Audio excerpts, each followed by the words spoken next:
Jadi alhamdulillah, jazakumullah khairan semua.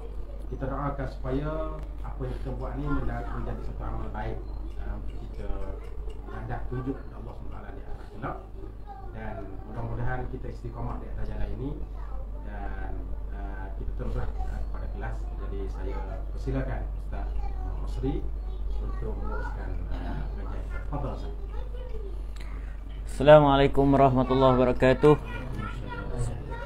Innal hamdalillah nahmaduhu wa nasta'inuhu wa nastaghfiruh wa na'udzu billahi min syururi anfusina wa min sayyiati a'malina may yahdihillahu fala mudhillalah wa may yudlil fala hadiyalah. Asyhadu an la ilaha illallah wahdahu la syarikalah wa asyhadu anna Muhammadan abduhu wa rasuluh. Alhamdulillah, kita panjatkan syukur pada Allah Subhanahu wa taala. Dalam sebulan yang lepas kita telah masuk dalam bab waktu doa mustajab. Jadi kita dah bincang beberapa saat di mana doa mustajab. Kita ulang kaji baliklah.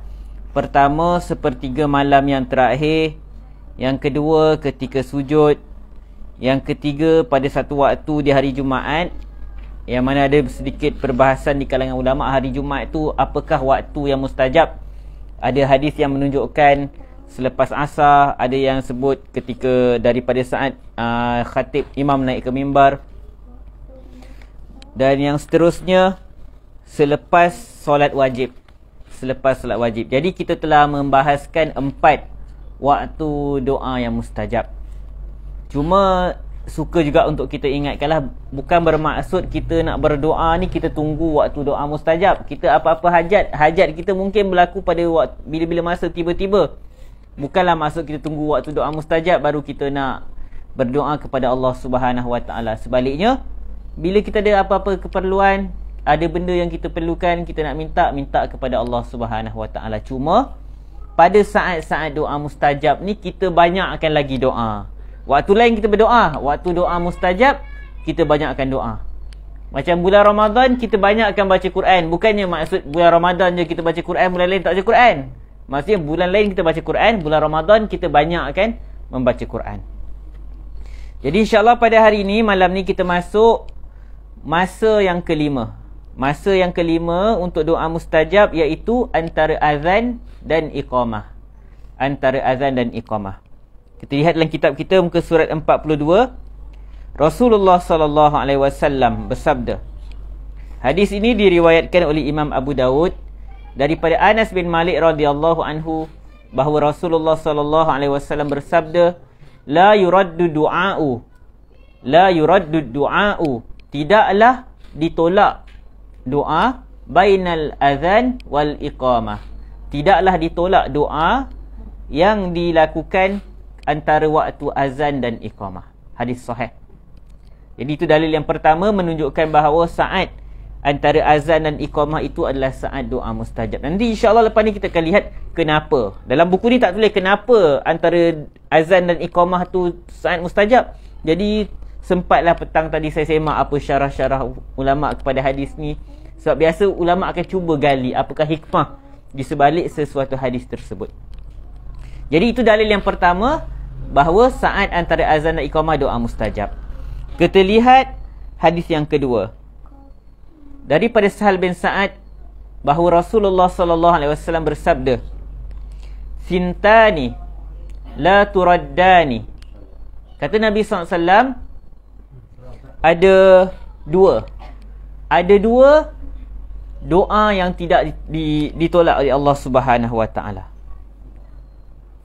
Aw qallama turaddan, atau sangat jarang untuk ditolak. Ad-du'a'u indan nida'i, iaitu doa ketika azan. Tadi sebut doa, hadis yang pertama la yuraddu du'a bainal azan wal iqamah. Hadis yang pertama sebut tidak tertolak doa yang kita baca minta pada Allah antara azan dan iqamah. Hadis yang kedua pula menyatakan ad-du'a'u indan nida', doa ketika indan nida', ketika azan. Wa indal ba'si hina yulhimu ba'dahu ba'da, dan juga ketika perang tengah berkecamuk. Jadi dalam hadis yang kedua ni diterangkan dua saat doa mustajab lah. Pertama ketika azan, dan yang kedua ketika perang sedang berkecamuk.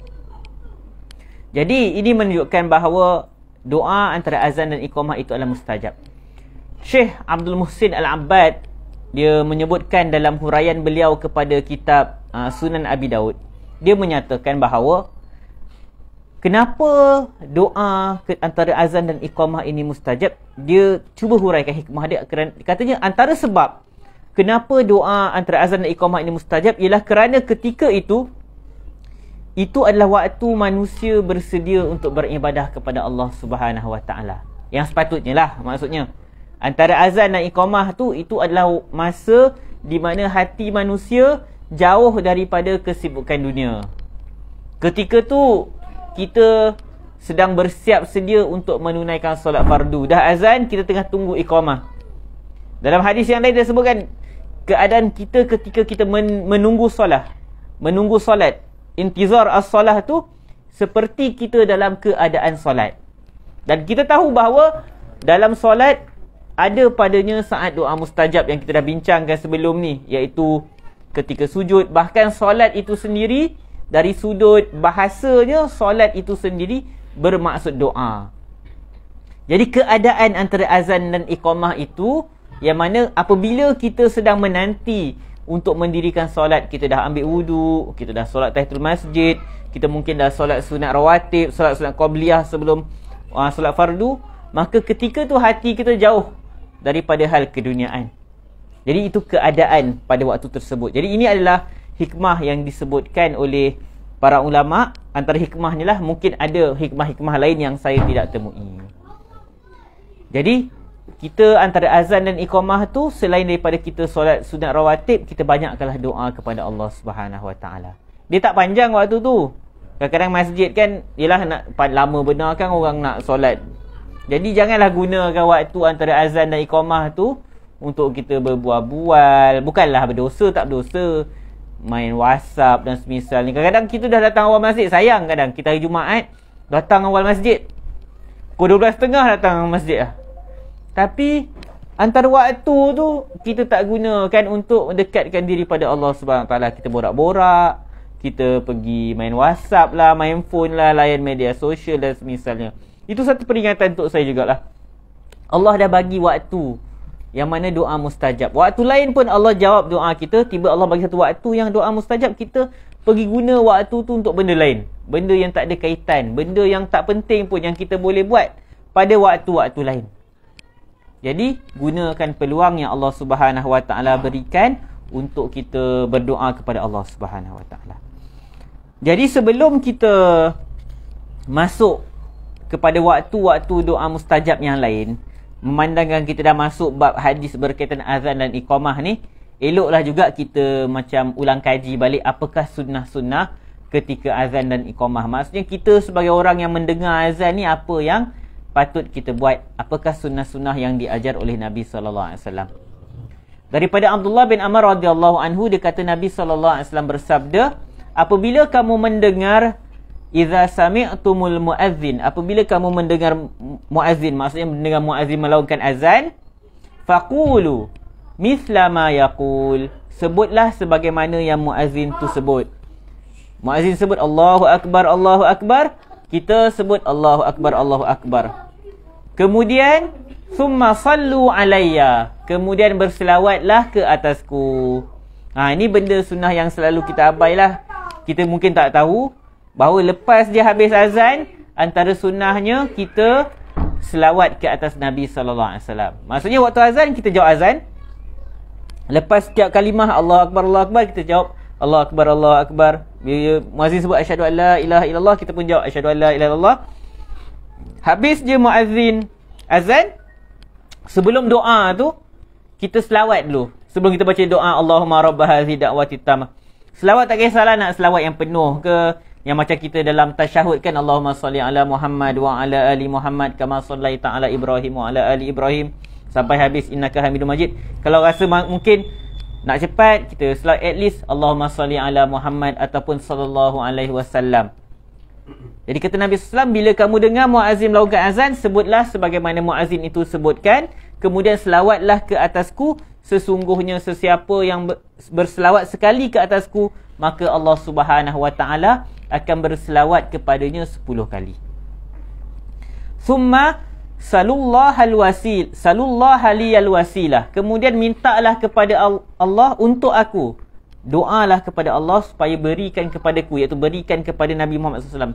Nabi SAW minta kita doakan.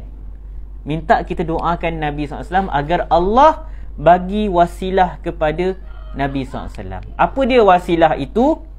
Fa innaha manzilatun fil jannah. Sesungguhnya wasilah itu adalah satu kedudukan di syurga yang hanya layak kepada seorang hamba Allah. Hanya kepada seorang hamba Allah. Tempat tu, wasilah tu hanya layak untuk seorang hamba Allah. Fa innaha manzilatun fil jannah la tambaghi illa li 'abdin min 'ibadillah. Dia satu tempat kat syurga yang hanya layak diberikan kepada seorang hamba Allah. Wa arju an akuna anahu. Arju an akuna ana huwa. Kata Nabi SAW, aku berharap agar akulah orang yang dapat duduk kat kedudukan al-wasilah tu. Kemudian kata Nabi SAW, sesiapa yang memohon kepada Allah untuk aku wasilah, memohon kepada Allah agar Nabi SAW ditempatkan di tempat tersebut, halat lahu syafa'ah, maka dia akan mendapat syafaatku. Jadi kita nak dapat syafaat Nabi SAW, doakan untuk Nabi SAW dengan doa yang Nabi SAW ajar lah. Nanti kita akan baca, nanti ada hadis seterusnya. Okey, jadi kita dah sebut tadi, menjawab sebagaimana yang muazzin sebutkan, kecuali pada lafaz hayya 'alas salah, hayya 'alal falah. Daripada Umar Al-Khattab radhiyallahu anhu, Nabi sallallahu alaihi wasallam sebut, summa qala hayya 'alas salah. Kemudian apabila muazzin melaungkan hayya 'alas salah, hendaklah yang mendengar azan tu menjawab la haula wala quwwata illa billah. Hendaklah kita jawab la haula wala quwwata illa billah. Maksudnya semua lafaz azan kita jawab sebagaimana muazzin sebut, kecuali pada lafaz hayya 'alas salah, hayya 'alal falah, kita jawab la haula wala quwwata illa billah. Hayya 'alas salah, marilah mendirikan solat. Hayya 'alal falah, marilah menuju kejayaan. Kalau kita lihat dalam apa tu azan kat televisyen kan, hayya 'alal falah tu selalu digambarkan apa? Kemajuan, kekayaan. Betul lah, itu salah satu kejayaan. Tetapi kalau kita lihat kejayaan yang ada dalam Al-Quran, kejayaan yang hakiki, ialah kita dapat masuk syurga Allah Subhanahu Wa Taala. Sebab miskin, kaya, maju, mundur tu memanglah itu satu lumrah dalam kehidupan manusia. Ada manusia akan kaya, ada manusia akan miskin. Tak semua orang miskin berjaya, dan tak semua orang kaya berjaya. Tak semua orang kaya masuk syurga, begitu juga tak semua orang miskin masuk syurga. Sebab miskin dan kaya itu adalah ujian daripada Allah Subhanahu Wa Taala. Jadi hayya 'alal falah tu lebih kepada marilah kita menuju kejayaan yang hakiki. Kalau dalam konteks ni, apa kejayaan dia? Kejayaan kita pergi dirikan solat tu lah. Bila kita sahut seruan azan tu, kita dirikan solat, itulah orang yang berjaya. Jadi untuk hayya 'alas salah, hayya 'alal falah, kita jawab la haula wala quwata illa billah. Okey, apa doa yang diajar oleh Nabi sallallahu alaihi wasallam? Daripada Jabir bin Abdullah radhiyallahu anhu, Nabi SAW bersabda, sesiapa yang membaca selepas mendengar seruan azan, Allahumma rabba hadhihi ad-da'wati tammah was-salatil qa'imah. Wahai Allah, ya Allah, Tuhan kepada rabba hadhihi ad-da'wati tammah, Tuhan kepada seruan yang sempurna ini. Dakwah tu seruan. Dan solat yang akan didirikan. Ati Muhammadanil wasilata wal fadilah. Kurniakanlah kepada Nabi Muhammad SAW al-wasilah. Wasilah ni kita dah sebut tadi, kedudukan yang tertinggi. Wal fadilah, dan kurniakanlah kepada Nabi Muhammad SAW kelebihan. Wa ba'athu maqaman mahmudan ladzi wa'attah. Tempatkanlah baginda SAW di tempat yang terpuji yang telah engkau janjikan. Jadi tuan-tuan, kita baca doa selepas azan ni, kalau kita baca isi kandungan dia, itu lambang kita sayang kat Nabi SAW. Nabi SAW tak minta apa pun daripada kita. Kalau kita baca hadis Nabi SAW, apa je benda yang Nabi SAW minta daripada kita yang untuk baginda? Ni je. Doakan Nabi SAW dapat wasilah. Bukan saja untuk Nabi, bila kita doa tu kita dapat pula syafaat daripada Nabi sallallahu alaihi wasallam. Sedangkan pengorbanan Nabi sallallahu alaihi wasallam sangat banyak. Sangat banyak, tak terkira daripada awal. Daripada awal Nabi SAW dapat wahyu sampai ke hujung hayat Nabi SAW, Nabi SAW berkorban untuk kita semua. Nabi SAW nanti sampai nanti pada hari kiamat nanti pun Nabi SAW masih ingat kat umat dia. Masih ingat kat umat dia. Jadi kita sikit je kita, Nabi SAW minta kita doakan Nabi SAW agar ditempatkan Nabi di tempat kedudukan yang terpuji dekat dengan Allah Subhanahu Wa Taala. Jadi kata Nabi SAW, bagi orang yang baca doa ni, halat lahu syafa'ati yaumal qiyamah, maka syafaatku akan diberikan kepada orang ni pada hari kiamat nanti. Jadi kita baca doa ni, tak susah pun baca doa ni. Kadang-kadang kita bila kuliah kat masjid kan, lepas azan je ustaz terus sambung kuliah kan. Ambil masa sikit untuk baca doa tersebut. Tak adalah lama pun, kita sejak sekolah dah hafal doa ni kan. Hafal tak? Hafal. Alhamdulillah. Okey, lepas tu apa lagi sunnah waktu azan? Membaca zikir selepas azan. Kita lihat apa zikir dia.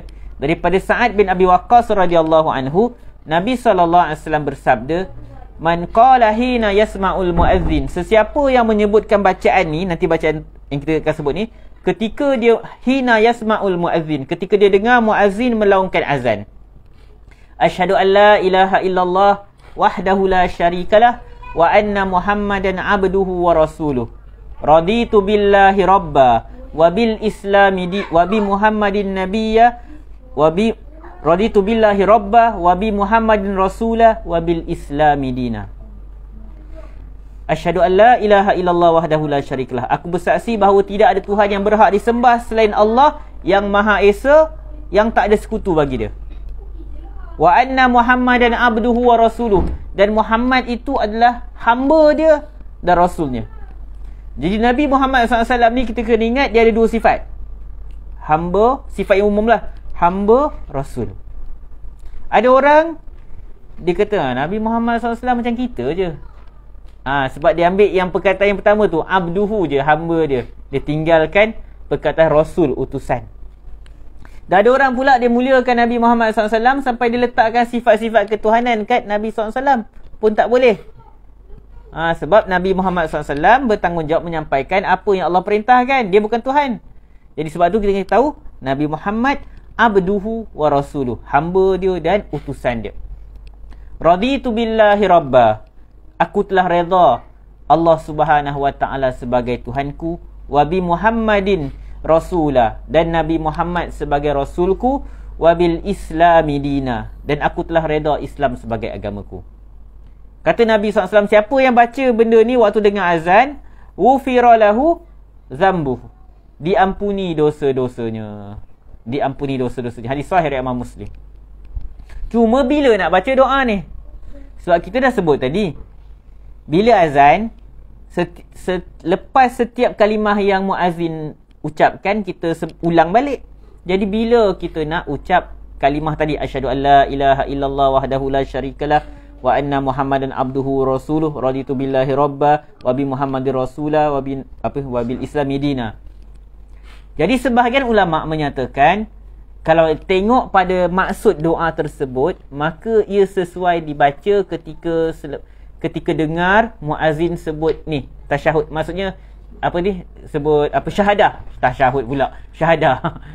Yang bila Nabi muazzin sebut asyhadu an la ilaha illallah, asyhadu anna muhammadar rasulullah. Jadi ada pendapat menyatakan macam tu. Maksudnya selain daripada kita ulang asyhadu an la ilaha illallah, asyhadu anna muhammadar rasulullah, kita baca juga zikir tadi. Yang kedua pula, pendapat kedua kata selepas azan. Sebab azan kita tutup dengan apa? La ilaha illallah kan. Jadi pun nampak sesuai juga dengan kedudukan zikir tadi. Asyhadu an la ilaha illallah wahdahu la syarikalah wa anna muhammadan abduhu wa rasuluh. Jadi ada dua pendapat lah, sama ada ketika syahadah dalam azan tu ataupun selepas azan, selepas ucapan la ilaha illallah. Jadi wallahualam tak ada masalah lah, sebab Nabi SAW pun tidaklah menspesifikkan pada waktu bila. Jadi bila kita dengar azan, sama ada ketika syahadah ataupun selepas selesai azan, kita baca zikir tersebut. Jadi mungkin zikir ni benda yang jarang kita buat lah. Kita mungkin jawab azan, kita mungkin baca doa selepas azan, kita mungkin juga selawat. Tapi mungkin doa ni kita baru tahu malam ni. Tak apalah kalau malam ni banyak benda kita cerita, kita tak ingat. Tapi paling kurang kita hafal doa ni lah. Asyhadu an la ilaha illallah wahdahu la syarikalah wa anna Muhammadan abduhu wa rasuluh raditu billahi rabbah wa bi Muhammadir rasulah wa bil islami dina. Pendek je.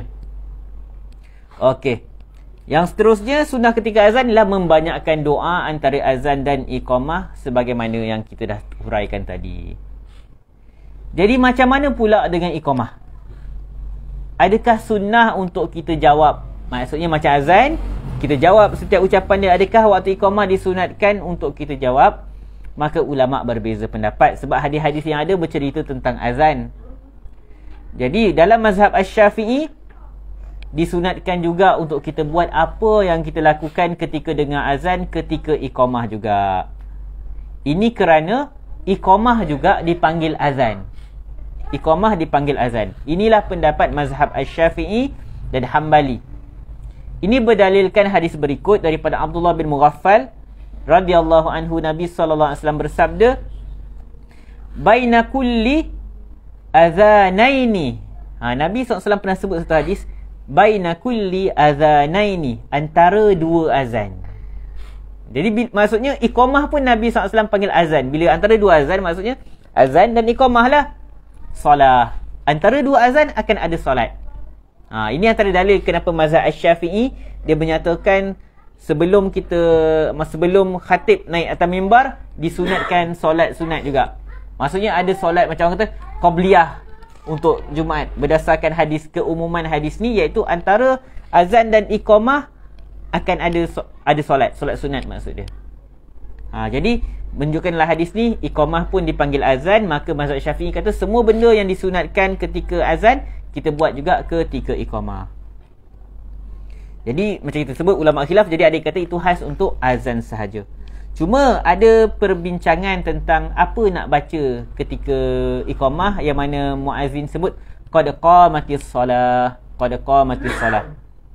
Ada pendapat yang menyatakan aqamahallah wa adamaha, aqamahallah wa adamaha. Cuma hadis ni Al-Hafiz Ibn Hajar Asqalani rahimahullah dia kata hadis ni dhaif lah. Jadi sebahagian ulama dia kata kita jawab macam yang disebutkan oleh muazzin juga, qad qamatis solah, qad qamatis solah. Ada pula yang berpegang pada pendapat yang kedua yang menyatakan kita jawab aqamahallah wa adamaha dengan berpegang pada riwayat yang dhaif tadi. Wallahu a'lam. Jadi itu kita hurai panjang sikit tentang antara azan dan iqamah. Yang keenam dalam hadis dalam buku ni, ketika bertemu musuh. Kita dah baca dah hadis tadi, yang mana dua doa yang tidak akan ditolak, iaitu ketika azan dan ketika berkecamuknya peperangan. Dia saat kita berkecamuknya peperangan itu memang saat yang sangat genting, yang mana manusia bila kita berdoa dalam saat genting, dia penuh dengan penghambaan kepada Allah Subhanahu Wa Taala. Kalau kita ingat doa Nabi sallallahu alaihi wasallam ketika perang Badar sedang berkecamuk, sampai waktu tu Nabi SAW bersungguh-sungguh berdoa, sampai Nabi SAW sebut kalau kalah umat Islam pada hari tersebut, Nabi dalam doa kata, engkau tak akan disembah ya Allah. Kalau kalah tentera Islam hari tu, engkau tak akan disembah. Bukan maksud dia bersangka buruk ke Allah, cuma dia waktu tu kerisauan yang teramat sangat. Maksud dia bersungguh-sungguh minta ke Allah Subhanahu Wa Taala. Sampai dalam hadis yang sahih tersebut, Nabi SAW menadah tangan berdoa sampai jatuh kain yang ada kat bahu dia, kain ridak tu. Sampai Abu Bakar datang kata, dah Rasulullah, cukup. Allah dengar, Allah akan bagi apa yang dijanjikan.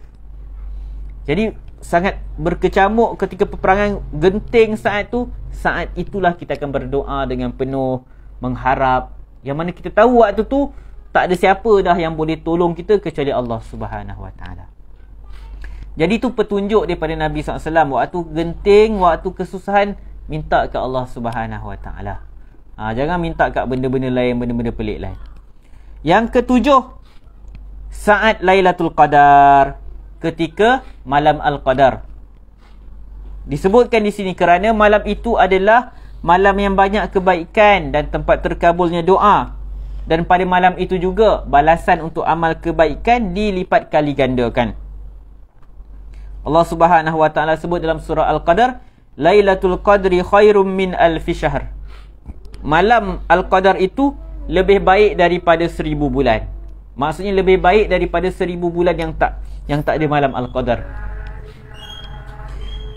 Dan apakah doa yang diajar oleh Nabi sallallahu alaihi wasallam pada malam Al-Qadar? Apa doa dia?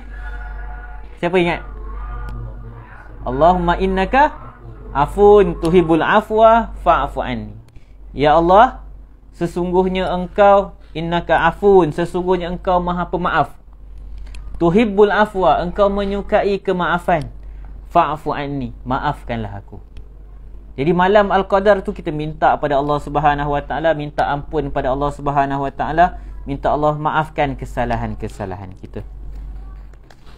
Kita masuk bab yang seterusnya, yang ke-8, waktu yang ke-8. Doa imam yang adil, orang yang berpuasa hingga dia berbuka, dan orang yang dizalimi.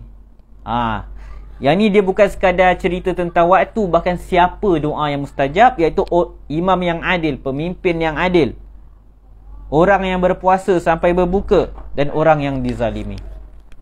Kita lihat di sini daripada At-Tirmizi, daripada Abu Hurairah radhiyallahu anhu, dia kata Nabi sallallahu alaihi wasallam sebut, salasatun la turaddu da'watuhum, 3 golongan yang tidak ditolak doa mereka. As-saimu hatta yuftir, orang yang berpuasa sampai dia berbuka. Wal imamul adil, dan pemimpin yang adil. Wa da'watul mazlum, dan doa-doa orang yang dizalimi. Yarfa'uhallahu fawqal ghamam, Allah Subhanahu wa taala akan mengangkat doa itu di atas naungan awan. Wa yaftahu laha abwabas sama, dan akan dibukakan pintu-pintu langit. Wa yaqulur rabb, dan Allah Subhanahu wa taala akan kata, wa izzati, demi kekuasaanku, la ansurannak walau ba'dahin, demi kekuasaanku, pasti aku akan menolong kamu walaupun selepas masa yang berlalu. Allah pasti akan tolong. Mungkin hari ni, mungkin esok, mungkin lusa, tapi pasti Allah Subhanahu wa taala akan tolong. Kata Imam At-Tirmizi, hadis ini hadis hasan. Jadi 3 orang. Orang yang puasa sampai berbuka, pemimpin yang adil, dan orang yang dizalimi. Berkaitan orang yang puasa sampai dia berbuka, kalau kita ulang kaji balik ayat dalam surah Al-Baqarah berkaitan puasa, kita lihat ayat berkaitan puasa ni, dia bermula daripada kutiba alaikumussyam kama kutiba alal ladzina min qablikum la'allakum tattaqun. Daripada ayat 183 sampai 185 Allah SWT cerita pasal puasa. Tapi tiba-tiba pada ayat yang ke-186 Allah Subhanahu wa taala macam ubah topik, off topik. Tiba-tiba masuk cerita pasal doa. Tapi tiba-tiba 187 masuk balik dalam bab puasa. Ayat 186 apa ayat dia? Allah Subhanahu wa taala sebut, A'udzubillahi minasyaitonir rajim. Wa idza sa'alaka 'ibadi 'anni fa inni qarib. Apabila hamba-Ku bertanya kepadamu tentang aku, fa inni qarib, sesungguhnya aku dekat. Ujibu da'watad da'i idza da'an, aku menjawab doa orang yang berdoa ketika dia berdoa. Falyastajibuli, sahutlah seruanku. Wal yu'minu bi, dan berimanlah kepadaku. La'allahum yarshudun, moga-moga mereka mendapat petunjuk. Mereka mendapat petunjuk di jalan kebenaran. Jadi ayat ni, orang kata dia dikepung oleh ayat puasa. Tiba-tiba dia di tengah-tengah puasa. Jadi para ulama tafsir antara aspek yang mereka kaji ialah kaitan antara satu ayat dengan satu ayat. Kenapa tiba-tiba berlaku perubahan topik, tengah bicara tentang puasa, masuk bab doa, lepas tu masuk balik bab puasa. Jadi ulama huraikan, ini menunjukkan bahawa hubungan yang rapat antara ibadah puasa dengan doa. Dan bila kita baca hadis yang berkaitan 3 orang yang doa dia tak ditolak ni, maka kita tahu bagaimana rapatnya hubungan doa dan puasa tu, yang mana seseorang yang berpuasa itu doa dia tidak tertolak. Doa dia akan diangkat oleh Allah Subhanahu Wa Taala. Begitu juga dalam hadis lain daripada Abdullah bin Amr radhiyallahu anhu, Nabi SAW kata, Inna lis-saim, sesungguhnya bagi orang yang berpuasa itu, inda fitrihi, ketika berbuka puasa, la da'watan ma turad, ketika berbuka puasa ada doa yang tidak tertolak. Itu lebih khusus waktu dia. Secara umum doa orang yang berpuasa tak tertolak, dan bila nak dekat-dekat waktu berbuka tu lebih mustajab doa dia. Cuma kalau untuk faedah lah, doa berbuka puasa yang kita biasa baca tu, sama ada Allahumma laka sumtu wa bika amantu wa ala rizkika aftartu tu, ataupun zahaba zama'u wa batalatil uruq wa thabatal ajr tu, kita baca bila? Sebelum ke selepas? Wallahu alam. Kalau pada kitab fiqh ulama mazhab Syafi'i, dia kata selepas. Allahumma laka sumtu tu selepas. Jadi yang doa mustajab ni maksud kita bukannya lepas azan tu baru nak doa, ya Allah ampunkan aku, semua tak. Tunggu sementara, kita tunggu waktu berbuka tu, dan nak hujung-hujung masa puasa tu, itu antara saat mustajab. Waktu puasa banyakkan doa, bila nak dekat waktu berbuka tu lagi kita banyakkan doa. Bila azan je, bismillah, kau nak baca Allah mabarik lana, terus makan. Janganlah duduk bantai panjang tu, orang dah lapar, makanan dekat tengah tu kan. Kadang-kadang tu tempat tu ada pengalaman lah, kita makan dengan kawan-kawan kita kan. Kita dah doa sebelum tu. Saya ada satu kerja satu syarikat tu, jadi disuruh lah untuk bawa staff ni pergi makan. Bos bagi duit untuk belanja staff kan. Kita dah biasa azan ni bismillah makan. Staff tu nampak kita ustaz, dia expect lepas azan kita baca doa kan. Allah Akbar, Allah Akbar, imam semua je Allah Akbar, kita bismillah. Ustaz, doa ustaz. Kita semua pandang kita bismillah, makan semua terus. Kita dah makan, dia tegur ya. Kita dah biasa macam tu kan. Jadi kita baca doa bismillah terus makan. Kau nak baca Allah mabarik lana pun tak ada masalah lah. Cuma janganlah panjang-panjangkan doa tersebut, sebab kita disunahkan untuk mempercepatkan, mengawalkan berbuka puasa tersebut. Kemudian kalau kita lihat, kita tengoklah sikit ayat yang wa iza sa'alaka ibadi anni ni. Ayat ni para ulama kata menunjukkan kemuliaan orang yang berdoa.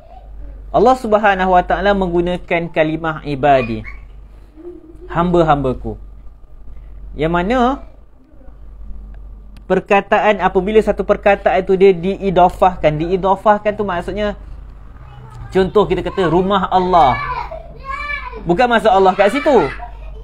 Baitullah maksud rumah Allah. Kenapa? Apabila sesuatu nama tu dinasabkan kepada Allah Subhanahu Wa Taala, dia nak menunjukkan bahawa tempat tu mulia. Tempat tu mulia. Jadi bila Allah kata ibadi, hamba-hambaku, Allah dah nasabkan manusia-manusia tu kepada Allah SWT, menunjukkan kemuliaan orang-orang yang berdoa kepada Allah Subhanahu Wa Taala. Yang seterusnya ayat tu menunjukkan bahawa manusia yang berdoa kepada Allah Subhanahu Wa Taala adalah orang yang dekat dengan Allah Subhanahu Wa Taala. Allah dekat. Kalau kita lihat dalam ayat ni, Allah sebut, tutup mulut. Allah sebut, wa iza sa'alaka ibadi anni, apabila hamba-Ku bertanya kepadamu tentangku. Allah tak kata kul fa inni qarib. Kan biasa dalam banyak contoh surah 3 kul kan, Allah kata Qul a'udzu birabbinas. Qul tu maksudnya arahan Allah kepada Nabi Muhammad SAW. Allah kata, wahai Muhammad, sebutlah. Qul huwallahu ahad. Allah itu Tuhan yang Esa. Qul a'udzu birabbinnas. Allah kata kepada Muhammad, wahai Muhammad, sebutlah, aku berlindung dengan Tuhan kepada sekalian manusia. Tetapi dalam ayat doa ni, Allah tak kata pun Qul, katakanlah fa inni qarib. Sebaliknya Allah terus sebut, Wa iza sa'alaka ibadi anni, apabila hamba-Ku bertanya kepadamu tentangku, fa inni qarib, Allah terus sendiri jawab. Allah tak kata kat Nabi SAW, jawablah begini. Allah yang jawab terus, fa inni qarib, sesungguhnya aku dekat. Jadi para ulama tafsir ketika dia tengok, nampak macam keunikan pada ayat ni berbanding dengan ayat-ayat lain, yang mana bila Allah suruh Nabi Muhammad SAW jawab, Allah akan kata qul, sebutlah.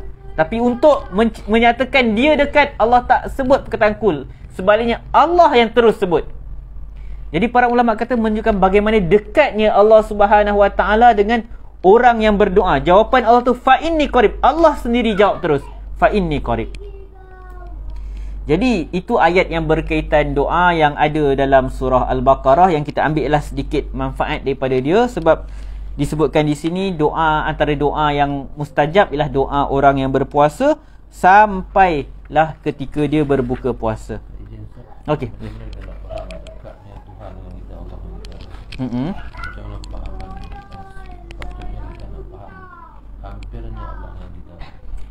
Hampirnya. Inilah bab yang selalu menjadi perbahasan lah di kalangan ulama Ahlus Sunnah wal Jamaah. Sebab kalau kita lihat dalil-dalil Al-Quran ni ada pelbagai ragam lah dalam cerita bab ni. Ada yang mengisyaratkan Allah Subhanahu Wa Taala tu istawa di atas arash. Tu satu. Lepas tu ada pula dalil yang kata saat yang paling dekat Allah Subhanahu Wa Taala dengan seseorang ialah ketika sujud.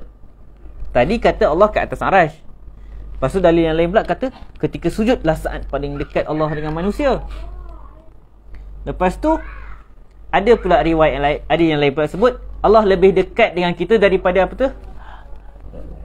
Urat apa? Hablul warid tu urat mareh. Urat lah kita panggil urat kita. Jadi tentang dekatnya Allah Subhanahu Wa Taala tu ada macam-macam dalil dia. Ia macam kita isu perbahasan di mana Allah Subhanahu Wa Taala. Jadi kita tak nak masuk bab tu. Cuma bila kita sebut tentang Allah Subhanahu Wa Taala dekat, bukan bermaksud Allah Subhanahu Wa Taala bersatu dengan tubuh kita dan semisalnya. Dan kita faham bila kita sebut Allah Subhanahu Wa Taala dekat, apakah objektif Allah sebut tu? Allah suruh kita berdoa kepada Allah Subhanahu Wa Taala. Walau kita tak nampak Allah Subhanahu Wa Taala, kita yakin bahawa Allah dengar doa kita. Allah Subhanahu Wa Taala dengar doa kita. Bagaimana ketika kita sujud, kenapa kita disuruh membanyakkan doa? Kerana itulah saat yang kita paling hampir dengan Allah Subhanahu Wa Taala. Kalau baca syarah ulama yang panjanglah perbahasan tentang isu ni. Cuma saya lebih lihat kepada konteks arahan Allah ketika tu ialah untuk kita membanyakkan doa. Dan bila kita sebut dekat dalam konteks berdoa tu, kita faham maksud Allah sedang berbicara tentang mustajabnya doa. Allah menerima doa manusia di mana sahaja kita berada. Di mana sahaja kita berada. Wallahu a'lam. Okey, kita lihat lagi dalam hadis ni sebut tadi kita dah bincang tentang orang yang berpuasa sampailah dia berbuka. Yang seterusnya disebutkan tentang pemimpin yang adil. Pemimpin yang adil kita tahulah, pemimpin yang adil yang memberikan hak-hak rakyat dia, maka doa mereka juga mustajab. Dan yang seterusnya, doa orang-orang yang dizalimi. Doa orang-orang yang dizalimi ni bukan dalil ni je, ada dalil lain. Bahkan kezaliman juga boleh berlaku dalam kita memungut zakat. Sahih Al-Bukhari daripada Abdullah bin Abbas, dia kata Rasulullah sallallahu alaihi wasallam berkata kepada Muaz bin Jabal ketika menghantarnya ke Yaman, innaka sata'ti qauman ahla kitab, kamu akan datang kepada kaum ahli kitab. Apabila kamu datang kepada mereka, ajaklah mereka bersyahadah tiada Tuhan yang berhak disembah selain Allah dan Muhammad adalah Rasulullah. Apabila mereka telah mentaati kamu dalam hal tersebut, maka beritahulah kepada mereka bahawa Allah Subhanahu Wa Taala telah mewajibkan ke atas mereka solat 5 waktu.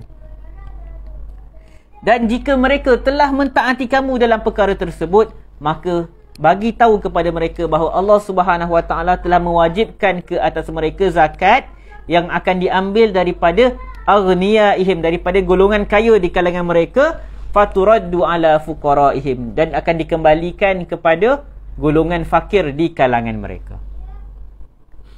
Fa inhum ata'u laka bidzalik, dan jika mereka dah taat kamu dalam hal tu, fa iyyaka wa karaima amwalihim. Kamu dah beritahu pasal zakat. Nabi SAW beritahu kat Muaz, kalau mereka dah taat kamu dalam urusan zakat, fa iyyaka wa karaima amwalihim. Berjaga-jaga kamu dengan harta-harta yang mereka muliakan. Maksudnya harta-harta yang orang yang kita nak kutip zakat ni mesti ada harta yang dia sayang. Wattaqi da'watal mazlum. Takutlah kepada doa orang yang dizalimi. Maksudnya apa? Bila kita kutip zakat, kutip contohlah zakat ternakan. Mungkin kawan tu dia wajiblah keluarkan zakat ternakan. Kita janganlah penanya dia, kata kat dia, kau kena bagi ni, lembu ni yang gemuk ni, yang dia paling sayang tu, kita paksa dia, kau kena bagi zakat kat aku lembu-lembu yang macam ni. Kalau kita buat macam tu, kita dah berlaku zalim pada dia. Dia bayar zakat tu dah cukup okey dah tu. Jangan duk paksa dia bagi dia keluarkan benda yang mungkin dia sayang, yang mungkin dia nak jual dan semisalnya. Biar dia pilih. Jangan zalimi dia. Sebab lepas tu Nabi kata, wattaqi da'watal mazlum. Takutlah kepada doa-doa orang yang dizalimi.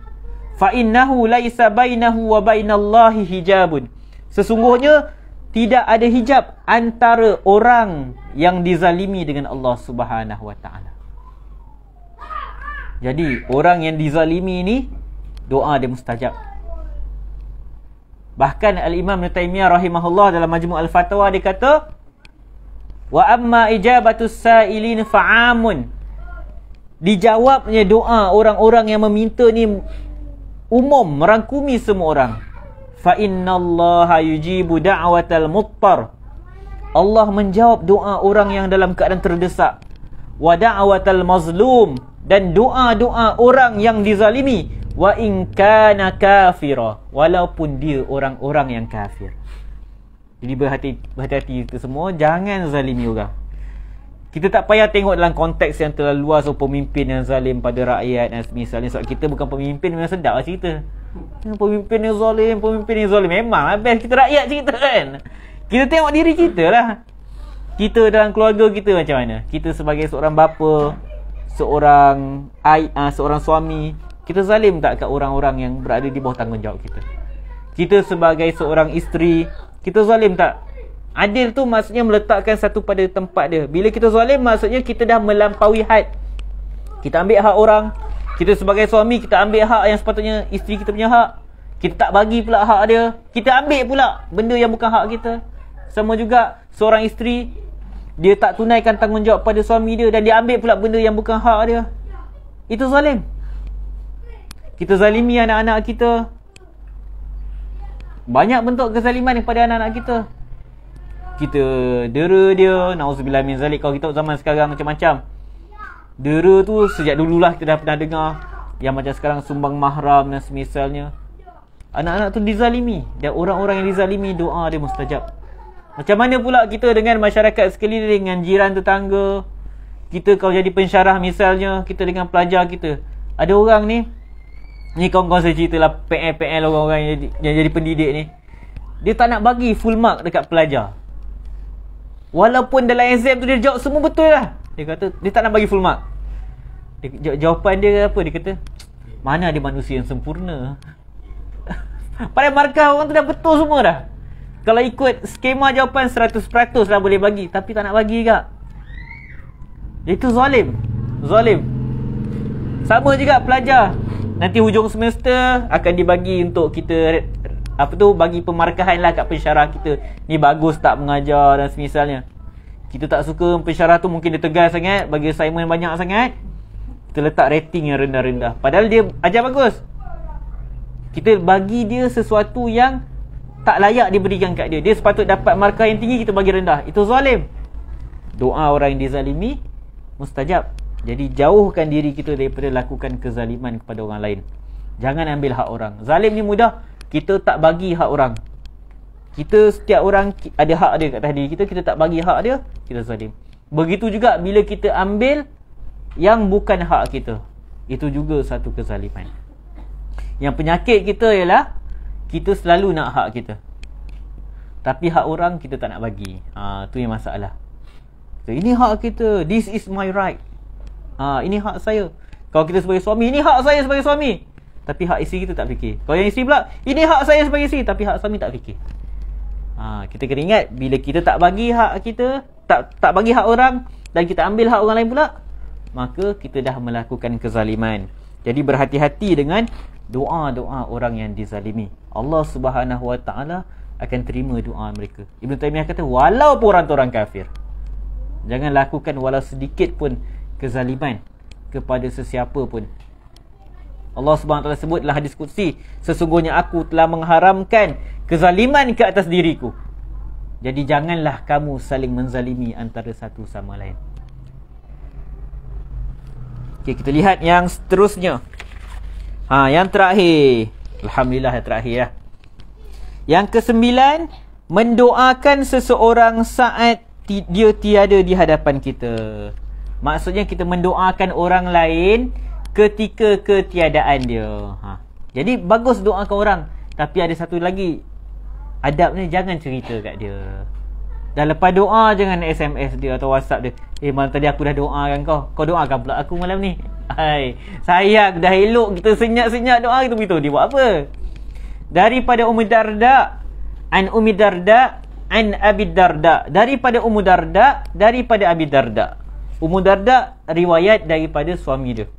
Saya sempat cek tadi, banyak juga hadis yang Ummu Darda riwayat daripada suami dia. Jadi ini pengajaran jugalah untuk suami-suami, rajin-rajinkanlah kita ajar isteri kita ilmu. Macam Ummu Darda, tengok dia dengar suami dia dengan Nabi SAW cakap, dia ajar kat isteri dia. Tu yang dalam Sahih Muslim ni, an Ummi Darda, an Abi Darda. Daripada Ummi Darda, dia riwayatkan daripada suami dia Abu Darda, bahawa Rasulullah SAW bersabda, ma min abdin muslim yad'u li akhihi bi zahril ghaib. Tidaklah ada seorang muslim mendoakan untuk saudaranya ketika ketiadaannya. Bi zahril ghaib ni maksudnya orang tu tak ada, orang tu tak tahu dia doa. Illa qalal malak, kecuali pasti malaikat akan kata, walaka bimislin, untuk kau juga apa yang kau minta tu.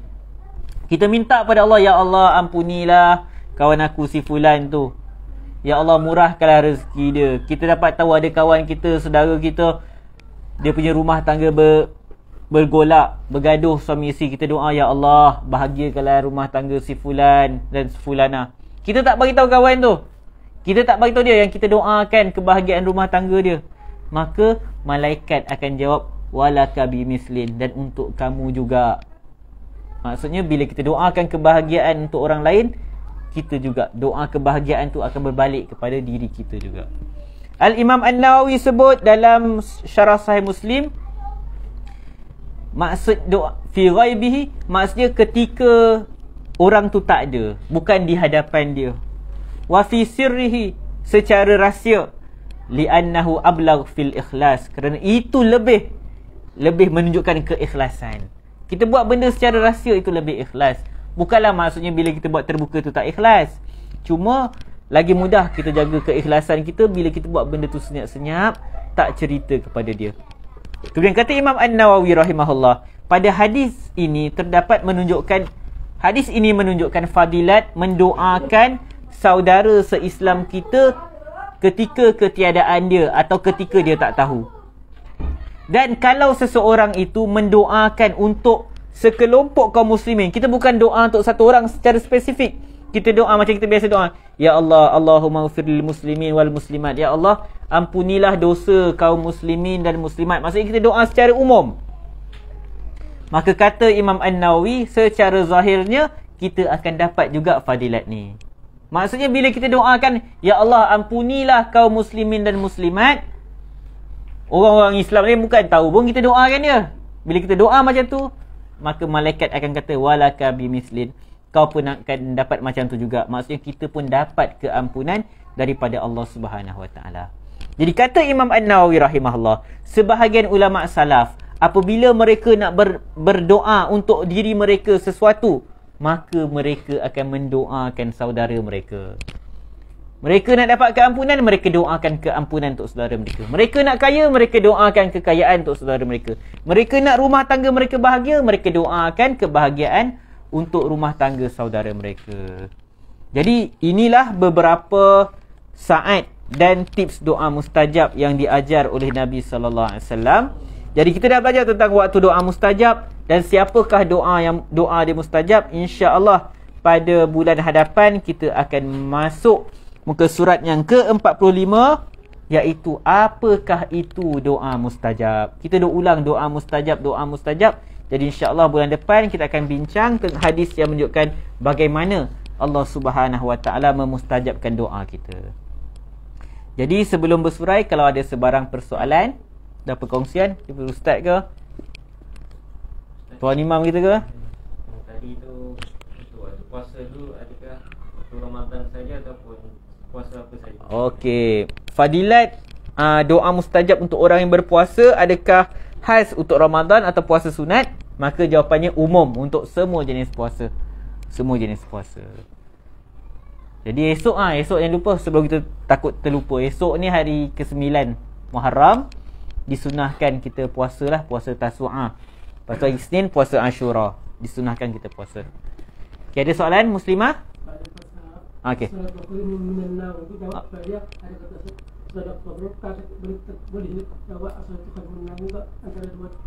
Betul. Itu pun ada perbahasan ulama.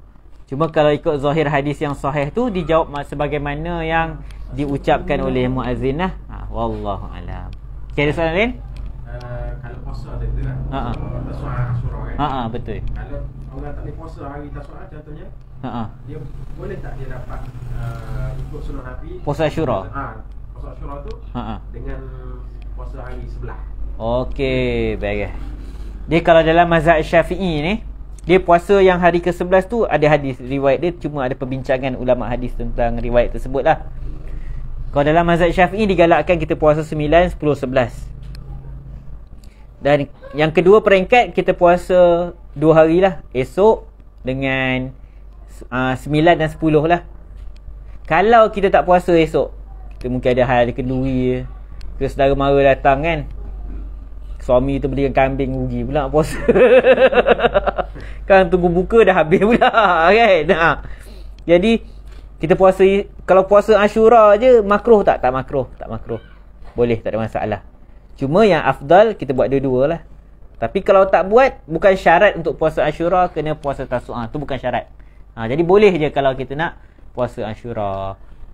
Rugi pula kalau dah tak puasa Tasu'ah, Ashura pun tak payah buat, terus tak buat langsung, lagi rugi.